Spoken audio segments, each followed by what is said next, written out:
दोस्तों, जो अब आप सुनने वाले हैं वो किसी प्रेस रिलीज में नहीं मिलेगा, वो किसी हेडलाइन में सीधे नहीं लिखा गया और शायद यही वजह है कि पूरी दुनिया इस वक्त चुप है। संयुक्त राष्ट्र की जिस बैठक को सामान्य प्रक्रिया बताया जा रहा था, उसी बैठक के भीतर ऐसा कुछ हुआ जिसने वॉशिंगटन से लेकर बीजिंग तक की नींद उड़ा दी। और इस कहानी के केंद्र में है भारत। वही भारत जिसे सालों तक बैलेंसिंग पावर कहा गया, जिसे सॉफ्ट डिप्लोमेसी का टैग दिया गया। आज उसी भारत ने संयुक्त राष्ट्र के अंदर वो लाइन क्रॉस कर दी जिसके बाद अमेरिका पहली बार खुलकर असहज नजर आया। यह कोई अचानक हुआ टकराव नहीं था, यह कोई भावनात्मक प्रतिक्रिया नहीं थी, यह एक सोची समझी रणनीतिक और बेहद ठंडी चाल थी। पिछले कई महीनों से अंतर्राष्ट्रीय गलियारों में एक सवाल घूम रहा था कि क्या भारत अब भी अमेरिका की रणनीतिक प्राथमिकताओं के हिसाब से चलेगा या फिर भारत अब अपने हितों को सबसे ऊपर रखेगा। इस सवाल का जवाब उस बंद कमरे में मिला जहां कैमरे नहीं थे, पत्रकार नहीं थे, लेकिन फैसले लिखे जा रहे थे। संयुक्त राष्ट्र की उस बैठक का एजेंडा दिखने में साधारण था। वैश्विक सुरक्षा, यूक्रेन संकट, ऊर्जा सप्लाई और वैश्विक आर्थिक स्थिरता। आज अगर आप चाहते हैं कि भारत की आवाज दुनिया के हर कोने तक पहुंचे तो अभी इस पल इस वीडियो को लाइक करिए, चैनल को सब्सक्राइब करिए और कमेंट में दिल से लिखिए भारत माता की जय। आपकी एक क्लिक हमारी आवाज को और बुलंद करती है और भारत की ताकत को दुनिया तक पहुंचाती है। अमेरिका चाहता था कि भारत खुलकर कुछ खास देशों के खिलाफ लाइन ले। सीधे शब्दों में कहें तो भारत से उम्मीद की जा रही थी कि वह अपनी स्वतंत्र विदेश नीति को थोड़ी देर के लिए साइड में रखें और अमेरिकी रणनीति का हिस्सा बने। यही वो मोड़ था जहां कहानी बदल गई। भारत ने मीटिंग की शुरुआत में ही साफ कर दिया कि वह किसी भी देश के इशारे पर अपनी विदेश नीति तय नहीं करता। यह वाक्य सुनने में साधारण लग सकता है, लेकिन संयुक्त राष्ट्र जैसे मंच पर अमेरिका के सामने यह कहना एक सीधी चुनौती थी। उस पल कमरे का माहौल बदल गया। कुछ डेलीगेट्स ने नोट्स लिखने बंद कर दिए, कुछ ने एक दूसरे की तरफ देखा, क्योंकि यह वही भारत नहीं था जो कभी वेट एंड वॉच करता था। भारत के प्रतिनिधि ने आगे कहा कि दुनिया अब एक अध्रुवी नहीं रही है और अगर कोई देश यह मानकर चल रहा है कि बाकी देश उसकी रणनीति के हिसाब से फैसले करेंगे तो वह भ्रम में जी रहा है। यह लाइन सीधे अमेरिका के लिए थी। नाम नहीं लिया गया, लेकिन इशारा इतना साफ था कि किसी को समझाने की जरूरत नहीं पड़ी। अमेरिका की तरफ से जवाब आया कूटनीतिक भाषा में, लेकिन दबाव साफ था। कहा गया कि मौजूदा वैश्विक हालात में सभी जिम्मेदार देशों को एकजुट होकर फैसले लेने चाहिए। इस एकजुटता का मतलब क्या था, यह सब जानते थे, लेकिन भारत ने यहां भी पीछे हटने से इनकार कर दिया। भारत ने कहा कि एकजुटता का मतलब यह नहीं हो सकता कि कुछ देश आदेश दें और बाकी देश उनका पालन करें। यहीं से असली टकराव शुरू हुआ। भारत ने यूक्रेन युद्ध का मुद्दा उठाते हुए कहा कि युद्ध को केवल हथियारों और प्रतिबंधों से नहीं रोका जा सकता, बातचीत और संतुलन जरूरी है। यह बात अमेरिका को पसंद नहीं आई, क्योंकि उसकी पूरी रणनीति दबाव और प्रतिबंधों पर टिकी हुई थी। भारत ने साफ कहा कि अगर प्रतिबंधों से युद्ध रुकता तो दुनिया अब तक शांति देख चुकी होती।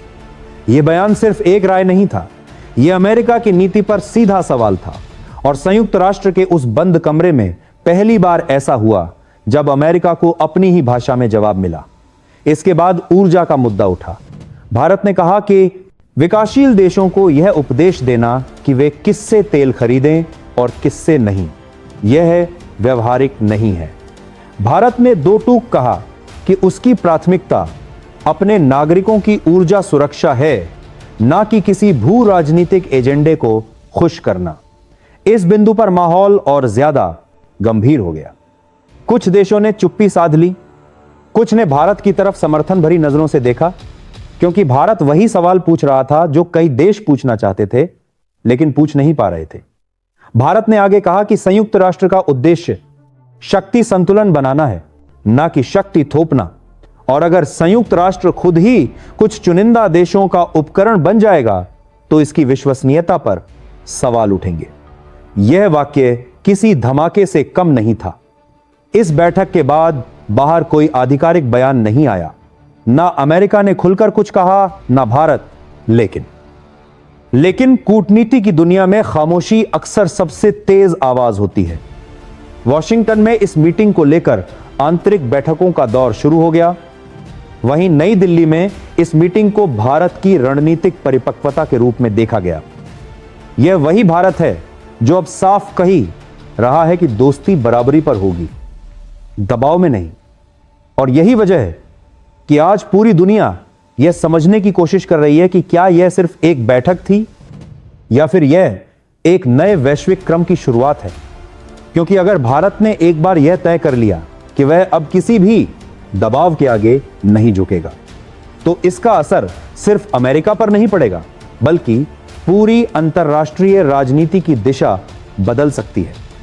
और सवाल अब यह नहीं है कि उस बंद कमरे में क्या कहा गया, सवाल यह है कि उसके बाद क्या होने वाला है, क्योंकि असली खेल अब शुरू हुआ है। संयुक्त राष्ट्र की उस बैठक के बाद बाहर भले ही सब कुछ सामान्य दिख रहा था, लेकिन अनरखा ने जो हलचल मची थी, उसने कई ताकतवर देशों को यह एहसास करा दिया कि भारत अब पुराने फ्रेम में फिट होने वाला देश नहीं रहा। अमेरिका को सबसे ज्यादा झटका इसी बात से लगा कि भारत ने ना तो किसी प्रस्ताव का खुला विरोध किया और ना ही समर्थन में खड़ा हुआ। वह उससे कहीं ज्यादा असरदार था। भारत ने नैरेटिव ही बदल दिया।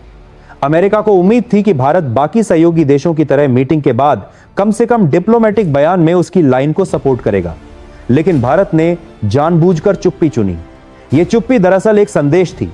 संदेश यह है कि भारत अब हर मुद्दे पर सफाई देने की स्थिति में नहीं है, और यही बात वॉशिंगटन को बेचैन कर रही है। अमेरिका के लिए समस्या सिर्फ यह नहीं थी कि भारत ने दबाव नहीं माना, समस्या यह थी कि भारत ने वह बात कह दी जो अफ्रीका, एशिया और लैटिन अमेरिका के कई देश सालों से महसूस कर रहे थे। लेकिन भारत के मुंह से निकलने के बाद वह बात अचानक वैध हो गई। यही कारण है कि मीटिंग खत्म होते ही कई देशों के प्रतिनिधियों ने भारत से अनौपचारिक बातचीत की। यह बातचीत कैमरों से दूर थी, लेकिन संदेश साफ था। दुनिया अब भारत को एक लीडर के तौर पर देख रही है, ना कि किसी गुट के फॉलोअर के तौर पर। इस पूरे घटनाक्रम में एक और बेहद अहम पहलू था जिस पर सार्वजनिक रूप से कोई चर्चा नहीं हुई, और वह था संयुक्त राष्ट्र में सुधार का मुद्दा। भारत ने सीधे सीधे यह कह दिया कि जिस संस्था की संरचना आज भी दूसरे विश्व युद्ध के बाद की मानसिकता पर टिकी हो, वह 21वीं सदी की चुनौतियों का समाधान नहीं कर सकती। यह बात अमेरिका के लिए असहज थी, क्योंकि मौजूदा ढांचा उसी के हितों के अनुरूप है।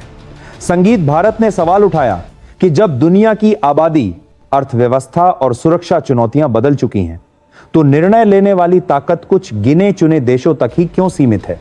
यह सवाल सिर्फ वीटो पावर का नहीं था, यह सवाल वैश्विक न्याय का था।